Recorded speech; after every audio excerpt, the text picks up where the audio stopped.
Hello, my friends, and welcome to the Secrets of a Witch podcast. First of all, I want to apologize for the background noise, which you guys can probably hear. It is my HEPA filter, which is on because as I record this, I am preparing to fall asleep. And I always have a HEPA filter on for, healthy air reasons. But also because if I don't, the cats are going to bang into something, make noise that's going to wake me up. Or the neighbor's young baby will scream in the middle of the night. So I am definitely a white noise person right before bed and then throughout the night. I don't know if that's just me, but hopefully it's not too distracting. But anyway, welcome to the Secrets of a Witch podcast, where I talk all about life, love, healing, magic, witchcraft, tarot, spirituality, feminine energy, and everything in between. And I know I'm supposed to be talking about feminine energy stuff since my Feminine Energy Without Bullshit course is launching on Monday, which is so soon. So I really should just be making endless podcast episodes about feminine energy stuff and dating and boundaries and all of that. But what is on my mind after I've scrolled through a few people's Instagram stories and threads and the social media and whatever, is I feel really called instead to talk about war imagery, which I guess I'm just gonna call like torture porn, because that's kind of what it is. It's basically torture porn. And there's a very famous poet that I follow who was posting all of these images of Palestinian kids in the rubble and all of this. And in case anyone is unclear on my stance on all of this, I'll just very briefly reiterate it. So I am not a Zionist. I am anti-Zionism. I am not anti-Jewish, though. I don't agree with the way that Israel was founded, and if you don't know how Israel was founded, you should probably read some history books. There's a few really great ones on the conflict written by a idol of mine, actually, named Joe Sacco. He has a book called Palestine, which you should definitely read. It's a graphic novel. He's basically a comics journalist, so check that book out. It's amazing. And then he's got another book out about it. He's got 1 million books out, but let's see, what is the other one called? Footnotes in Gaza, or Footnotes from Gaza. And so if you don't know the conflict, start there.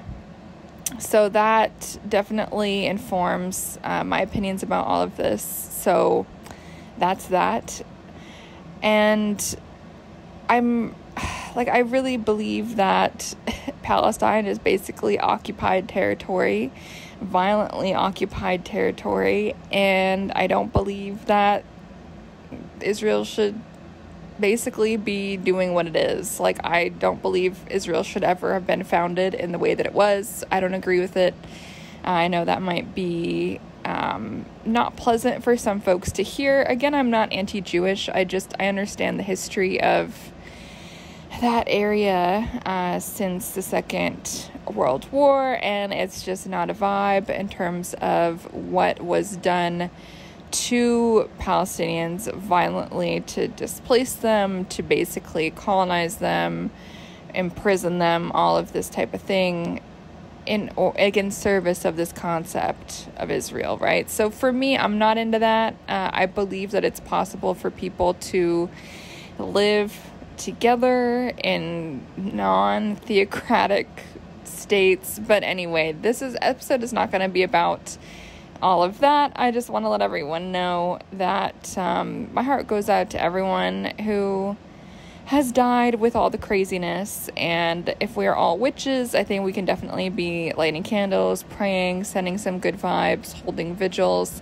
helping the spirits who have passed be healed in their pain, in their suffering, in their grief, in their shock, probably at dying before their time. And so we can participate in this healing work, right? I think as witches, to some extent, that's our responsibility. You know what I mean?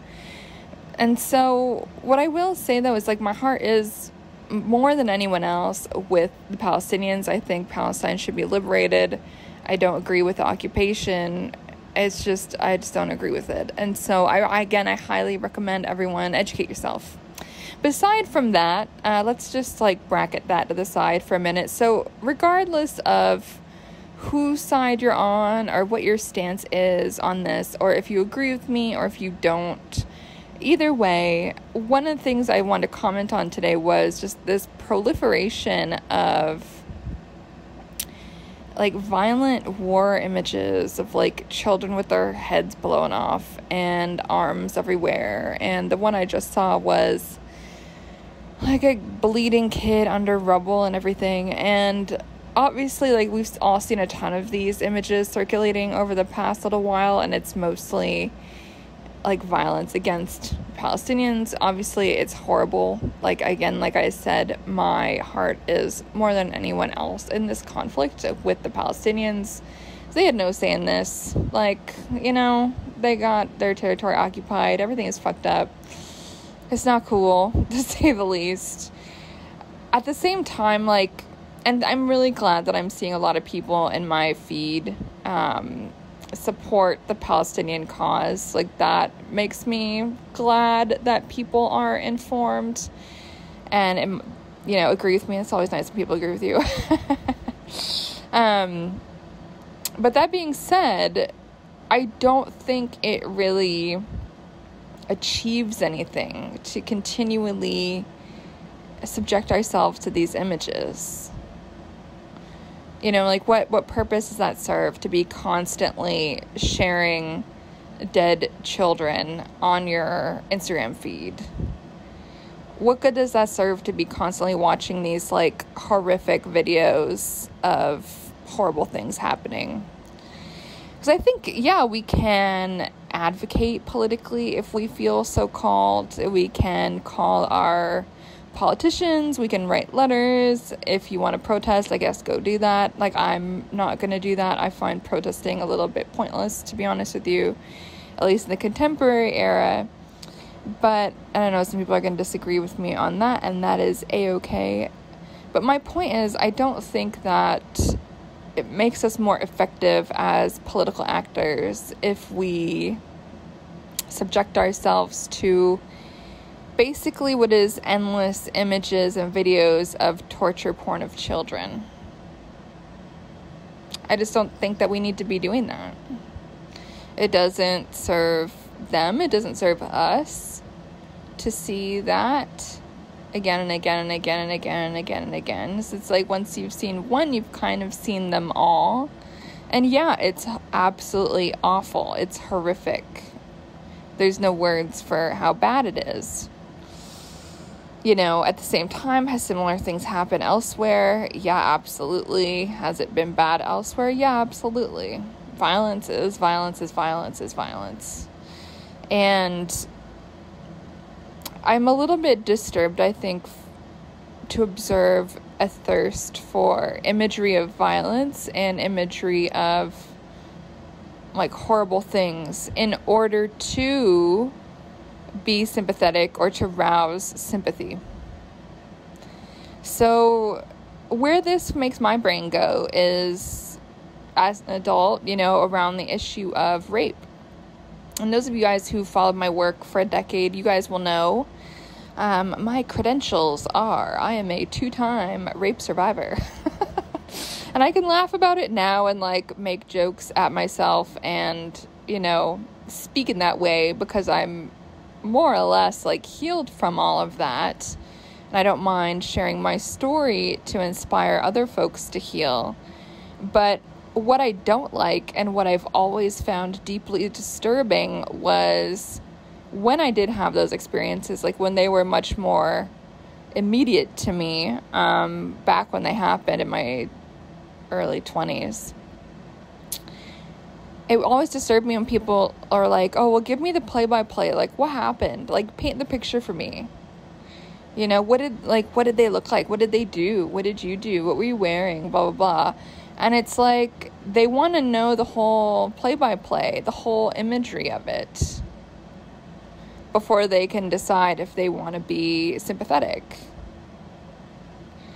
And so, even though it's not the same thing, like, all of this crap with this torture porn from the war, it reminds me very much of people asking for play-by-plays of my rape experiences in order to, like, you know, advocate for me or decide if they wanted to give me their sympathy. You know, it was like, was my story quote unquote bad enough? Was I crying enough? Was I whatever. And so I guess those are two different things, but at the end of the day, like, it's kind of similar, right? Because what we're seeing is needing to see something in order to have empathy, or in order to have sympathy, or in order to advocate for something, right? Like, you really don't need to watch somebody being raped in order to stand up for rape victims. Actually, I'm pretty sure rape victims would generally prefer that you don't watch that, and you don't ask for any play-by-play, and you just understand that all you need to know about it is in the word itself. And I feel the same about these, like, children being bombed. I don't need to see anything. All I need is that sentence. It's pretty self-explanatory. That's bad enough, the words. And so, and I say this as someone who watches, like, a ridiculous amount of true crime.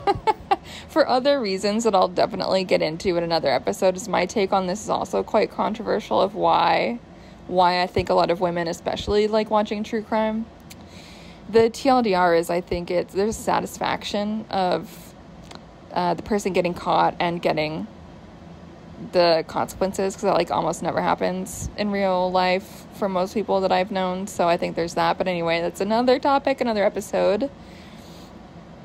And so, anyway, what I'm trying to say here is, if you are someone who is, like, constantly in this barrage of torture porn imagery from the war, whether that is you're viewing it, or whether you're sharing it, or whether, you know, whatever, I honestly think it's important to step back and be like, why am I doing this? Like, why am I sharing this?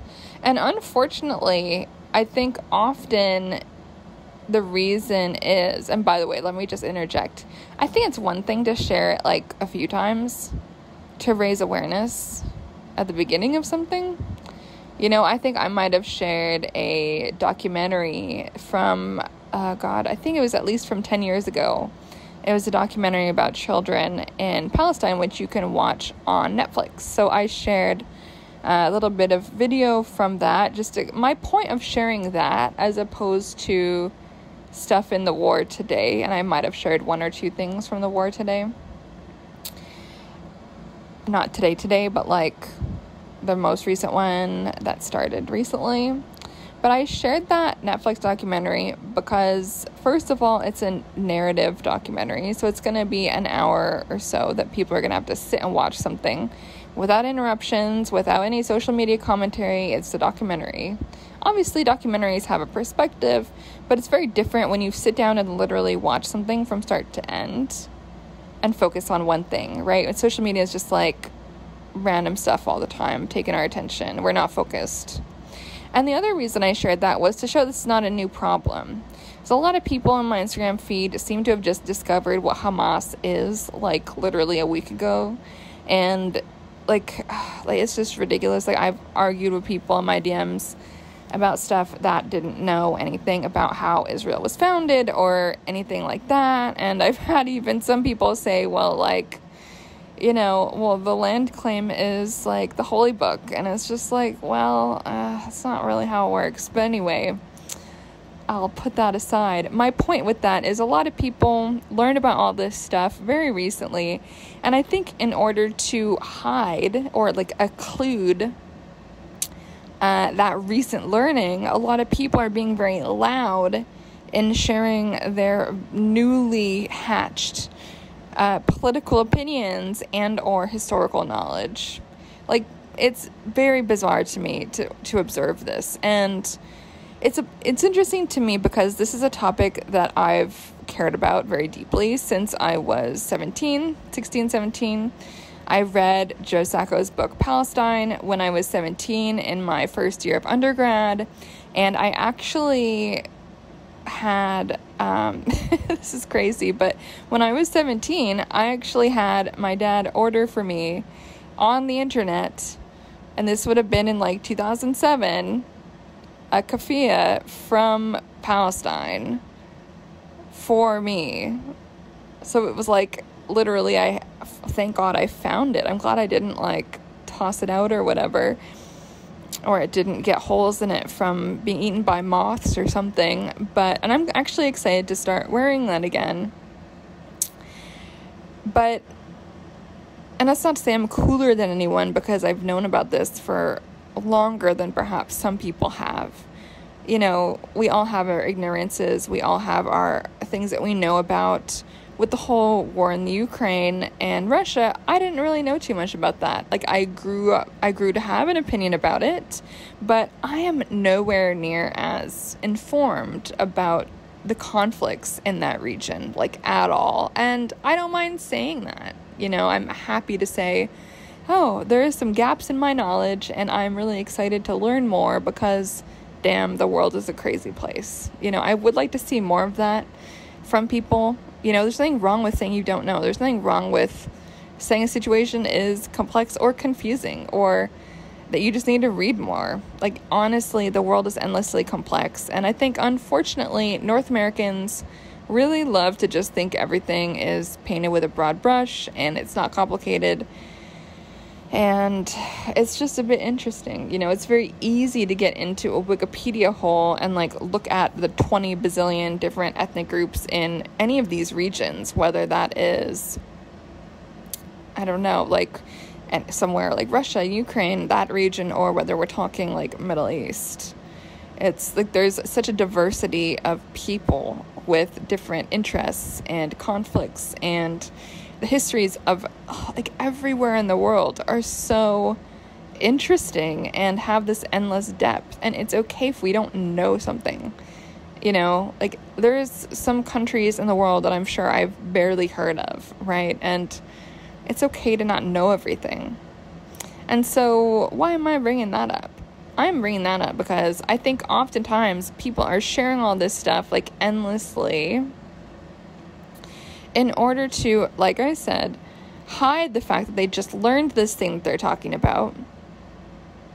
And also in order to draw attention to themselves as morally superior, as in the know, as woke, as hip, as, you know, making this bombastic statement. And so I think often it's more about performance and identity, and performing being a particular type of person, rather than influencing any actual fucking political change. Because let's be honest, what political change does sharing a beheaded, exploded baby, like, in Palestine, what good does that do for anyone's cause? Like, it'll upset a lot of people, and, you know, maybe some people who maybe are living under a rock, like, don't really know what is going on. That could be true. I, like you guys know, live in Canada, so the news coverage over here and the cultural conversation over here is probably a little bit different than it is in the United States. Like, I just watched the Republican primary debate, and the opinions about things were very interesting, and definitely a very different narrative around Israel and Palestine than we are seeing here in Canada, right? It's a bit more mixed and complicated, I would say, with the Canadian narrative, what I'm observing, whereas the American narrative tends to be a little bit more direct in terms of being on one particular side. And maybe my American friends who are over yonder can inform me on exactly what the conversation is like in the States on this. But my point with all of this is being able to withstand witnessing 1 million horrible images and videos of this stuff happening just on Instagram on social media. Like, for me, that really does not, like, it just doesn't achieve anything that I believe is useful. Especially the constant sharing, the constant this, the constant that. And it's like, yeah, I think it's important to be politically aware, to be historically aware, to do that research. But I also think it's really important to take like 10 steps back and to be like, why am I sharing this? What do I want to achieve in the world? Will this influence the world? Or is this mostly about me positioning myself as a particular thing or a particular type of person?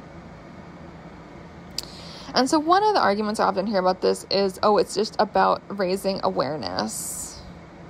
And then that's going to change the world. That's like the armchair activist thing. Raising awareness. And I would honestly suggest that most people are already aware. And if they're not, then they are willfully ignorant, most likely. And so it's like, if you do want to make an actual impact, like, what are ways you can do that? Maybe if you are really activist oriented and you want to go to a march, go to a march. Personally, I think those are pointless, but if you really think that they're not, then by all means, go for it, embrace it, protest, wave the flags, do the thing, be safe, obviously, but like, whatever. Or, you know, get into politics, get into policy, call your politicians. I don't know if that actually does anything either, but engage in that way.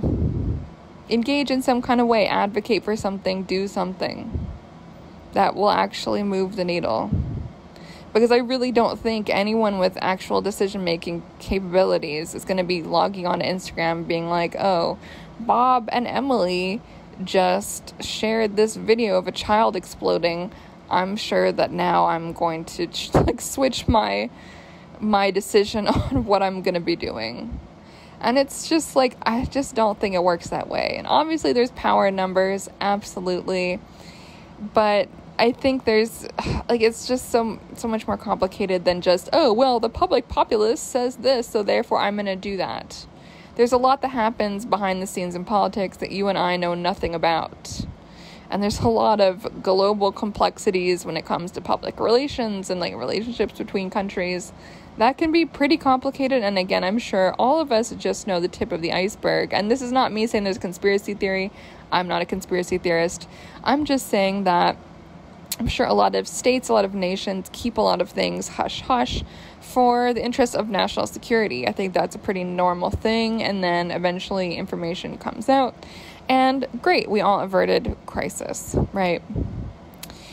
But anyway, another thing that we can do to actually have impact, as I said off the top of the episode, is to do spiritual work for those who have died. For me, that is the most effective, most powerful thing that we can really do, especially as spiritual people, especially as witches, especially as, you know, people who are probably interested in what the hell it is I have to say on this podcast.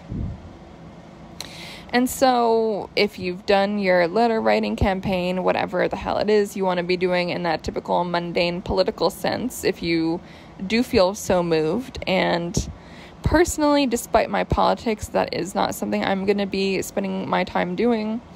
I think other people can definitely do that, and I'm saving the world in other ways, and I don't think we all have to spend all of our time doing everything. Thankfully, some people with very important voices who have been devoting their lives to this work, and their whole career is on advocating around issues of this type. Thankfully, those folks are getting their moment in the spotlight to hopefully, actually speak properly and informatively and all of that to people who will actually listen on these issues, right? So I'm going to leave that to those folks, and I'm under no delusion that even this podcast episode is going to create peace, anywhere, to be honest with you, right? But what we can do as witches, again, is to do this work around vigils, around ancestors, around spirits. And even if the folks who have passed might be a different religion than you, I think it's still a reasonable thing to do to pray for them, to light some candles for them to guide their way so that they can be embraced by their ancestors who have passed. You know, we can heal the spirits. We can work in that way. And if you want to do magic to advocate for political causes, absolutely be my guest.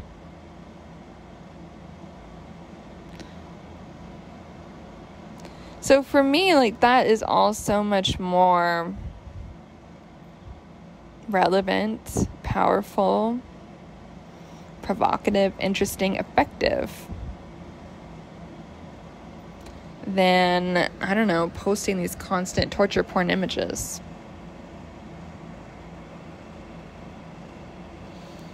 Maybe that's just my opinion. But if you are someone who, again, is just in that space of all the torture porn, because that's what it is, I would really recommend looking away. Stop sharing all the imagery, because you're not really achieving anything. You might feel like you are, but you're not really. I know that might be a bit of a difficult thing to look at in the face. You know, and I remember, because I used to be super activisty back when, some of y'all, if you guys have been around for that long, found my work back when I was a little tiny early 20s person, making work in public and writing and having opinions and being activisty, and it didn't change anything. And I was very hopeful, and I was very probably naive about the impact of the protests that I went to. I don't think any of it really achieved that much. And obviously, sometimes it can achieve something. Like, an entire university name in Toronto was changed. And personally, I will not call it its new name. I just find it all a bit ridiculous. But that's a topic for another episode for sure. And if you don't know what I'm talking about, consider yourself lucky. But regardless of what it is that you decide to do in terms of channeling this energy that you've got built up in you due to the current political climate, I do think that spiritual work, magic, prayer, all of that is going to be a much better way to direct your energy than, like, sharing another, again, beheaded child or whatever. And, you know, I went through a few of these and I was like, am I just being avoidant that I don't really want to look at this? And then I realized, no, I'm not being avoidant. It's just that looking at more pictures like this doesn't help. If anything, it just desensitizes, it numbs people. It triggers and traumatizes, re-traumatizes. It kind of pulls people out of reality into trauma land. And when we're in trauma land, we're a lot less effective. Mentally, physically. When I'm in trauma land, which thank God isn't very often these days, but when I'm in trauma land, I just stare at the wall and do nothing for like a while, like days. You know, and that I can't be useful to anybody in that circumstance. And so it does no good for me to trigger myself by watching these things, you know, like at all. And I would really encourage everyone to just take a moment and just notice what effect has this stuff been having on you. And you are not like a weak, bad activist if you're like, oh shit, actually this is like really dysregulating my nervous system and I feel fucked up. I didn't really know why, but now, it must be that I'm looking at too many insane things that are freaking out my body. And when your body is reacting in that way, like, you can't do anything. Like, no one wins. It's not morally, like, a bragging right to, like, trigger yourself intentionally into inability to do anything. That does not make you a better activist, does not make you more woke, or any of that. And I'm not directing this at anyone in particular. It's just like, I'm just observing the whole internet right now, whether it's Instagram or Threads. Thank God not on YouTube, but I'm sure it is somewhere. But YouTube has been like a very chill place so far, which has been really nice. And you know what, maybe you listen to this podcast episode and you just keep doing everything that you were doing before, and like, that's cool. My point with this, as always, is not to tell you exactly what to do, but to at least inspire you, hopefully, to like roll it around in your head a few times and at least think about what it is that you want to do. Notice impacts on your nervous system, on your mind, on your spirit, on your motivation. And again, no one wins, no one benefits when we're so upset by something that we can't function. And unfortunately, I see a lot of people triggering themselves into that state under the guise of being a good activist or performing like what they believe to be the correct form of like leftist activism. It's not the vibe, my friends. There's other ways that we can engage with these ideas and move through in and of ourselves, like, where do we want to be with it? Where are we with it? What's our stance on it? If we have one, do we have enough information to have a stance?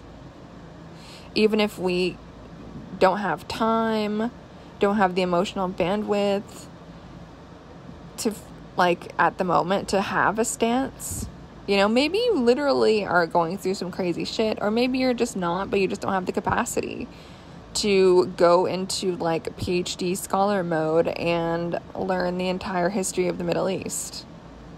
Maybe you don't have time to do that right now. Maybe you just don't want to do that right now. Maybe you don't care. I think that's all actually fine. But you don't have to care or to know anything or to understand the conflict in order to pray for whoever. And I think that's the beauty of this spiritual work. That's the beauty of mediumship. That's the beauty of doing this kind of like, I don't know, like psychopomp, working with the spirits of the dead and helping them heal and helping them move along. We don't need to know the whole story. We don't need to know anything about the context of why and how they got there to do that spiritual work. Does it help? Like, sure. Does it make us a more informed global citizen with a smarter opinion? Yes, it does. But is it mandatory? Is it necessary that we know all of that stuff in order to, again, do that spiritual work for those who have passed? No. And I think that's something that's important to remember. You know? We don't have to see, you know, various violences happening. We don't have to know the play-by-play. We don't have to know the history. We don't have to know everything. It's enough just to know that there is death happening right now.